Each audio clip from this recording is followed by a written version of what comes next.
and blue for me and you. And I think to myself, what a wonderful world.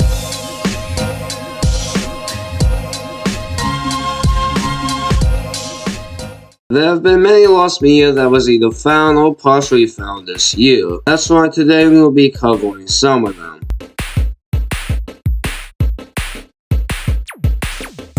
Shrek is a 2001 computer animated film directed by Andrew Adamson and Vicky Jensen, based on the book of the same name. However, production for the film dates back to around 1995, when Chris Farley was originally cast as Shrek. Around this time, DreamWorks made an animation test featuring an early version of Shrek. It is clearly unknown how long the animation test was. Not even that much is known about the original test animation test plot. All that is known about the plot is that Shrek enters a gated city at night, singing "I Got You," also known as "I Feel Good" by James Brown. He comes across a mugger tied to a rope who is singing along with Shrek. Shrek proceeds to play with him, and then stretches the mugger on his rope.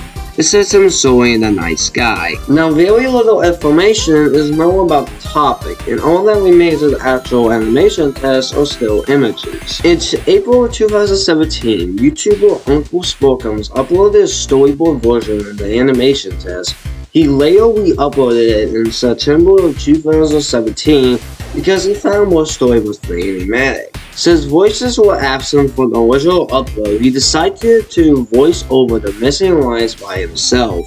The upload can be watched down below.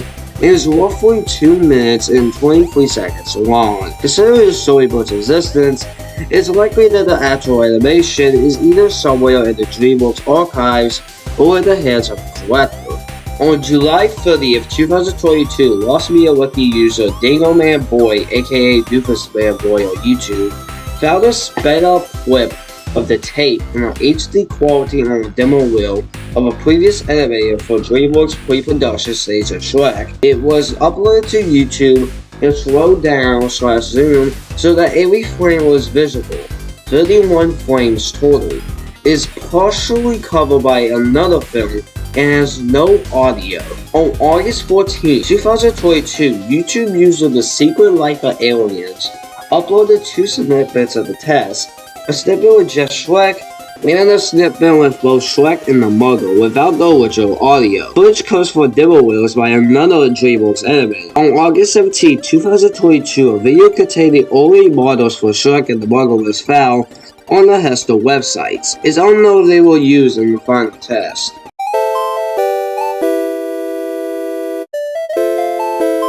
On February 10, 1976, one of Sesame Street's most controversial episodes to date aired for the first and only time, episode 847, starring Margaret Hamilton, reprising her role as the Wicked Witch of the West from the classic 1959 film The Wizard of Oz. The central part of the episode involves the witch using her magic broom while flying over the Sesame Street, only to have it wind up in the hands of David, who refuses to return it.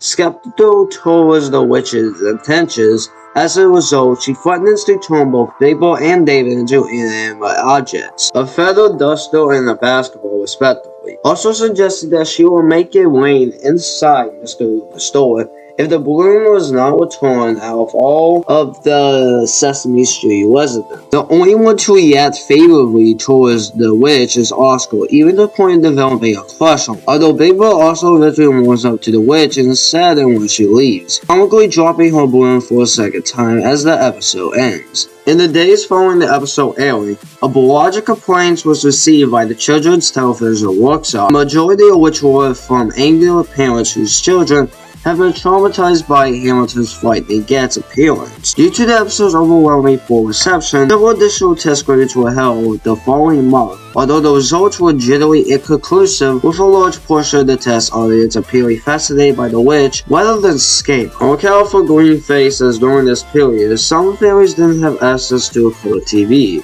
Despite the test's inclusive results, the initial complaints were enough for Anna Hale of the CW Research Department to declare the episode unsuitable for re-airing.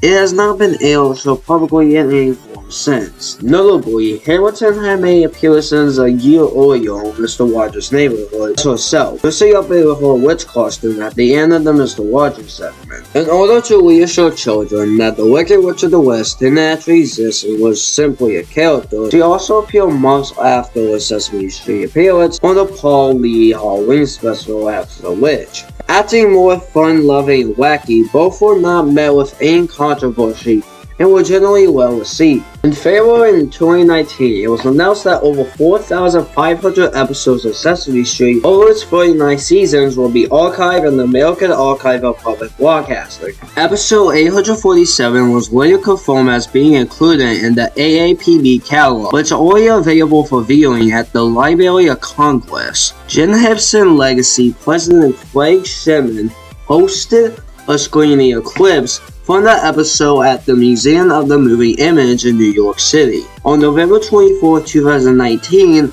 as part of a Lost and Found event celebrating Sesame Street's 50th anniversary. The screening was also accompanied by an unaired segment from Snuffy Parents Get a Divorce, and a discussion panel with puppeteer Stephanie D. Abuelo, former Sesame Street head writer Norman Stiles, and Sesame Workshop's Rosemary Trudeau. The episode in its entirety was leaked online anonymously in June of 2022.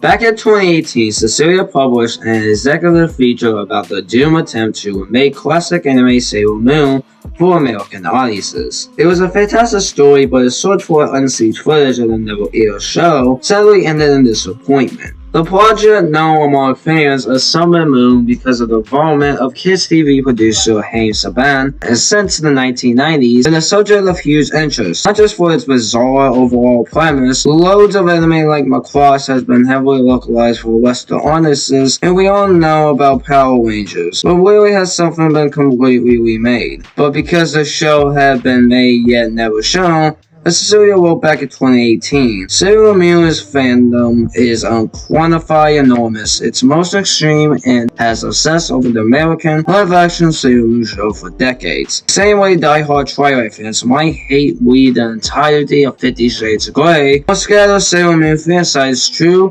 Condor Shores had collected the disjoyous of the never-aired show. It's blasphemous and it's hard to look away from. For decades, all fans had to go on was a blurry trailer shown at the 1995 Anime Expo. Released at the same time as the original Japanese anime was making its debut in the US now, 4 years after Cecilia's report. YouTuber Ray Mona has hit the jackpot. As a part of a documentary Finding the Sailor Moon and the Western World of Sailor Moon, Mona, with help from Cecilia, who appears in the video, managed to actually get a hold of the series pilot's episode from the Library of Congress. No, yes, and includes it in her film, so we can all finally lay eyes upon it. That took so long to edit. Anyways, that was it for this video. I hope y'all enjoy it. See you guys later. Peace out.